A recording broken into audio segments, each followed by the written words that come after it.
मतदाता सूची का अंतिम प्रकाशन राज्य की मुख्य निर्वाचन पदाधिकारी रीना बाबा साहेब कंगाले ने पत्रकारों को दी। छत्तीसगढ़ की 2023 विधानसभा चुनाव में मतदाताओं के नए आंकड़े सामने आए हैं। हालांकि हमारे चैनल नेताजी.live के माध्यम से हम हमेशा ही नेताओं से संबंधित जानकारियां आप तक पहुंचाने की कोशिश करते रहते हैं। चूंकि ये चुनाव का समय है और जनता ही अपने उम्मीदवार को चुनेगी, इसलिए उनको इन आंकड़ों के बारे में सही जानकारी होना महत्वपूर्ण है। नमस्कार दोस्तों, मैं हूं नीलम सिंह, आप देख रहे हैं नेताजी.live। वर्तमान पुनरीक्षण में जो हमारा 2 अगस्त से 11 सितंबर तक के चला था, जो कि द्वितीय पुनरीक्षण था, उसमें 10,10,699 नए मतदाताओं के नाम जोड़े गए थे इस अवधि में, और 2,90,874 जो है नामों का विलोपन हुआ, और 7,19,825 जो है वो कुल नेट इंक्रीज हुआ, वृद्धि हुई। ज़िला स्तर पर आज ज़िला निर्वाचन कार्यालयों में सभी मान्यता प्राप्त राजनीतिक दलों को इस मतदाता सूची की 2 कॉपियाँ प्रदान की जाएगी, एक सॉफ्ट कॉपी और एक हार्ड कॉपी। और जैसे कि मैं बता चुकी हूँ, co.chhattisgarh.nic.in पर भी आप इस वेबसाइट से मतदाताओं का जो मतदाता सूची है उसको एक्सेस कर सकेंगे। प्रदेश में जो एपिक कवरेज है वो 99.86% है, और अब तक हम 17 लाख से भी अधिक एपिक कार्ड्स का प्रिंटिंग और वितरण राज्य में कर चुके हैं। यदि किसी मतदाता को अपना ई-एपिक डाउनलोड करना है, यानी कि फिजिकल एपिक के अलावा भी ई-एपिक डाउनलोड की भी सुविधा आयोग ने दी है।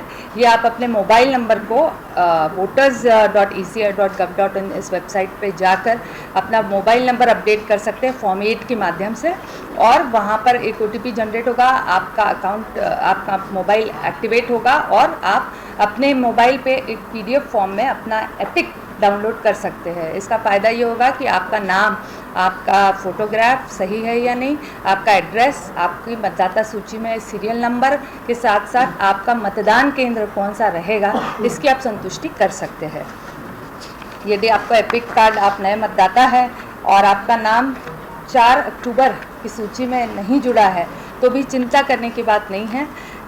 सतत अद्यतीकरण का कार्य 4 अक्टूबर के बाद भी चलता रहेगा, और चुनाव के घोषणा के उपरांत भी जो अंतिम तिथि है नॉमिनेशंस फाइल करने की, -10 डेज तक ये नाम जुड़ सकते हैं। तो यदि आप कोई मतदाता है और अभी भी नाम नहीं जुड़ा है, तो भी आपका नाम जुड़ सकता है। इसके अलावा भी एड्रेस चेंज की फैसिलिटी भी ओपन रहेगी, यदि कोई मतदाता अपना पता संशोधन करना चाहता है तो। परंतु डिलीशन और विलोपन जैसे ही चुनाव की घोषणा होगी तो ये नहीं होगा, इस पर रोक रहेगी।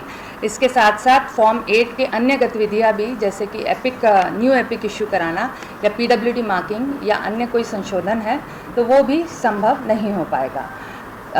जो हमारा निर्वाचन नामावली है, ये निर्वाचन नामावली मदर रोल कहलाएगी। इसके बाद एक सप्लीमेंट्री और बनेगा, जो कि चुनाव कार्यक्रम घोषणा के बाद जो भी नॉमिनेशन की लास्ट डेट रहेगी उसके 10 दिन के पूर्व तक के काम चलेगा।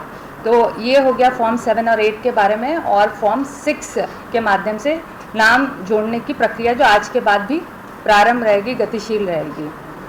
निर्वाचन की घोषणा होने के उपरांत जो है प्रोसेसिंग कार्य जो है वो पूर्णतः बंद हो जाएगा, ये भी मैं बताना चाहूँगी।